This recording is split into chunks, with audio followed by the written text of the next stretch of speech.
भगवान श्री कृष्ण ने कहा मैं द्वारकाधीश कृष्ण हूं, पुरुषोत्तम राम।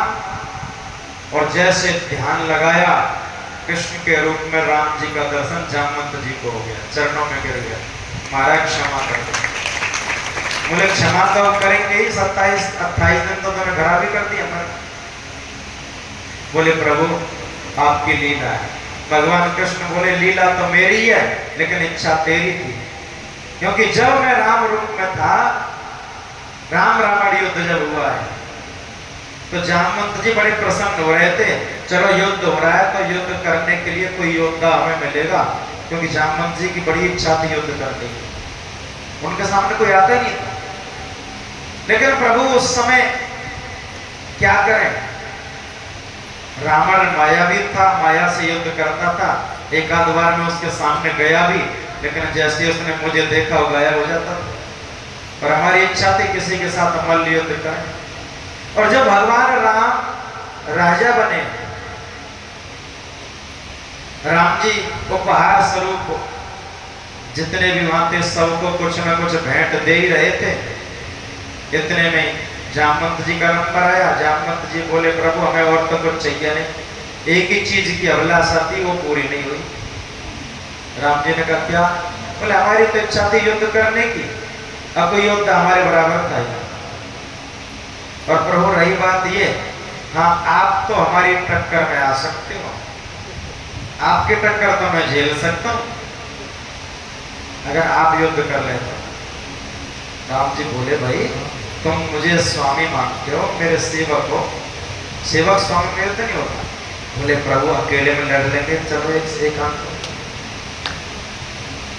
जामवंत जी ने इच्छा जगाई है।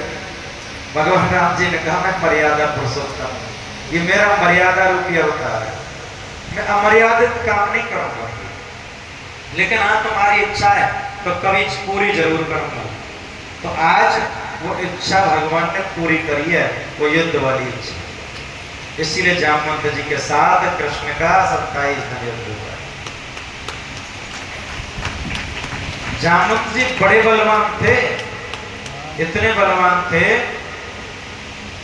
जब वामन भगवान ने राजा बलि से पृथ्वी नापने के लिए पैर उठाया है ना, और इतनी देर में 3 लोग नापे पैर उठा के, इतनी देर में तो पृथ्वी की 7 परिक्रमा करके आ गए जामवंत जी इतनी देर में। और किष्किंधा कांड में लिखा है बलि बांधत प्रभु बाड़े सो तन बरन न जाए, उभय घड़ी में दीनी 7 प्रदक्षिण जाए। 7 परिक्रमा पृथ्वी की कराए थे इतनी देर में, इतने बलवान थे जामवंत, बल राशि थे, इनके बराबर कोई योद्धा नहीं था उस समय। आज भगवान ने इच्छा पूरी करी है। भगवान कृष्ण बोले जामवंत जी अभी मणि दे दो भाई, इसके चक्कर में बड़ा कलंक लगा पड़ा। जामवंत जी बोले प्रभु मणि अकेली कमा दो। बोले तो क्या दोगे? इसके साथ में एक रत्न भी लेना पड़ेगा। भगवान बोले क्या? बोले कन्या रूपी रत्न है, ये भी राम रूप से ही आपका इंतजार कर रही थी, आपको पति रूप में चाह रही थी, लेकिन उस समय मर्यादा रूप में थे आप, और तभी से कन्या आपके इंतजार है, आप इसका वर्ण कर लो। भगवान कृष्ण बोले हमारा विवाह हो चुका है। जामवंत जी बोले विवाह हो चुका तो यहाँ से 9 2 11 हो जाओ, मणि हम ना देने वाले। जामवंत जी ने बोल दिया। कृष्ण बोले मणि लिए बिना जाऊंगा नहीं, कलंक लगा पड़ा है, सब बदनामी कर रहे हैं मेरी। जामवंत जी का अगर कलंक छुड़ाना है ना तो मेरी कन्या को भी वर्ण करना पड़ेगा। भगवान कृष्ण बोले अगर मैं मणि को लेकर नहीं गया तो कलंक मेरा मिटेगा नहीं। इसीलिए जामवती के साथ भगवान कृष्ण का विवाह हुआ है। कितने विवाह हो गए? तुम्हें मर्जी का तो नहीं कोई, अपनी मर्जी का कोई नहीं। भगवान कृष्ण जामवती को ला रहे थे।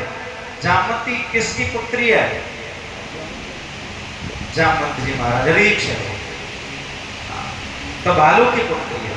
तो वो सुंदर इतनी नहीं थी।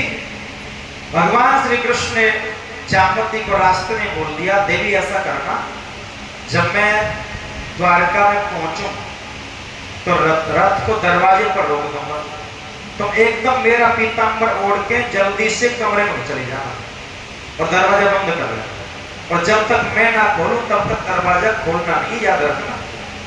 जब तक मैं ना बोलूंगा, चाहे कोई भी बोले, कितना भी चिल्लाए, लेकिन दरवाजा मत खोल देना।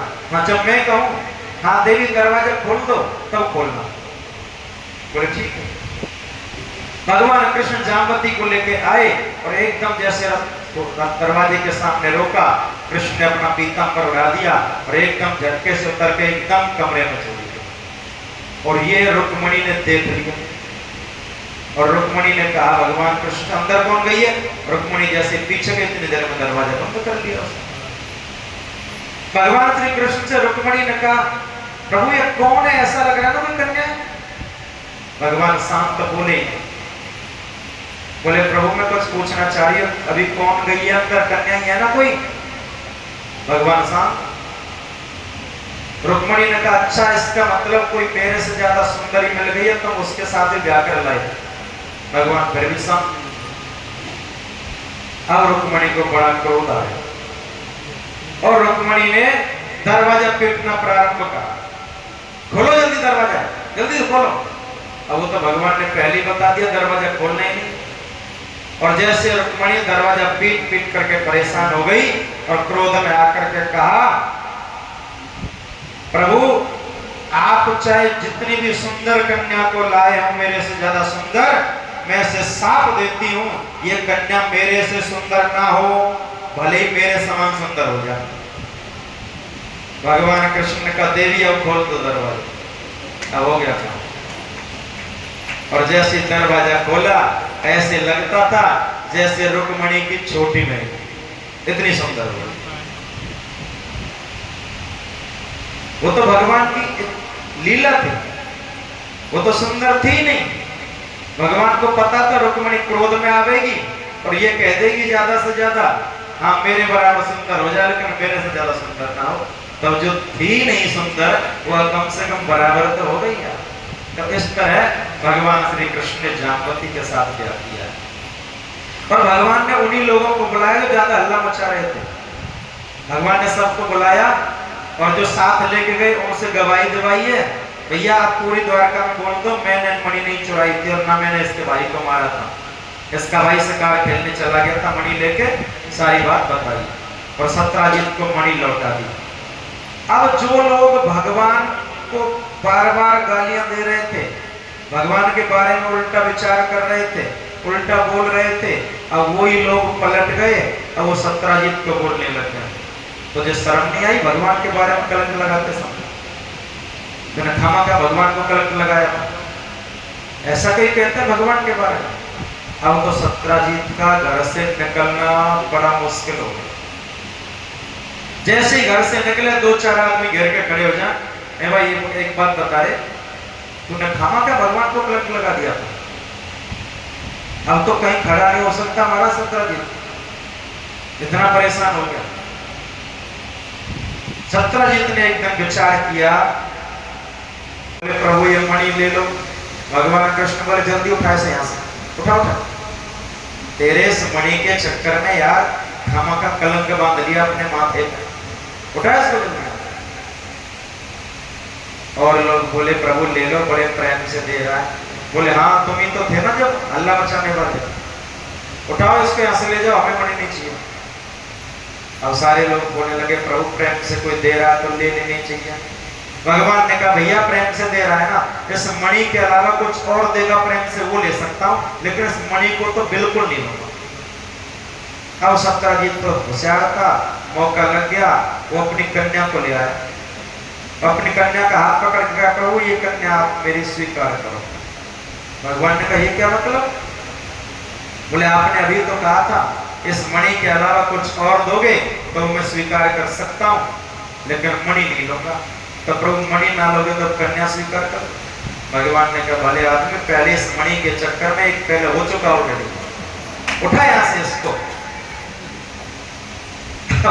सत्यजीत बोला प्रभु नहीं वचन दिया है। और जो इतने लोग बैठे थे बोले प्रभु वचन तो दिया है आपने, देखो आपने ये बात तो बोली है, कि मणि के अलावा कुछ दोगे प्रेम से तो मैं वो ले सकता हूँ, लेकिन मणि नहीं लूंगा। अब वो प्रेम से अपनी कन्या का हाथ तुम्हारे हाथ में दे रहा तो लेना पड़ेगा। भगवान बोले धन्य है मणि भाई। अब भगवान को जबरन ब्याह करना पड़ गया है। कितने ब्याह हुए अब 3। अब इन 3 में बताओ कौन सा मर्जी का। 2 तो मणि के चक्कर में खामखा हो गए, लेकिन भगवान ने मणि फिर भी नहीं दी। और सत्यराजीत की अकेली कन्या थी, कोई पुत्र था नहीं। सत्यराजीत अपने घर में आराम से सो रहा था। अच्छा, इस सत्यराजीत ने अपनी कन्या सत्यभामा नाम था उसका, जिसका ब्याह हुआ। सत्यभामा की सगाई किसी और से कर रखी थी, उसका नाम था सतधनवा। सतधनवा नाम के व्यक्ति से